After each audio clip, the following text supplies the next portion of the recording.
Hey, it's Mike back with another Game Creator 2 video. This time we're still in Hotspots, and now I'm going to take a look at how to change the material on your hotspot.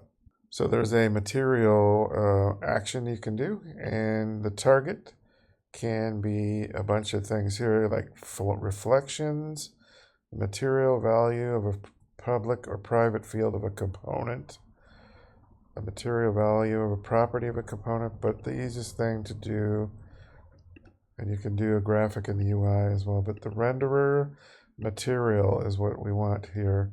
And so it asks you which game object do you want to change the renderer material for. So in this case, we'll just change our cube, drag the cube in, and on active, we want the material to go yellow. And on inactive, we'll put it back to blue. So that's as simple as that.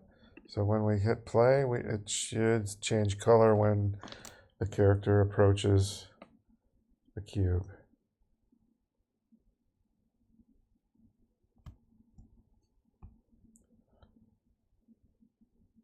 And it has changed yellow.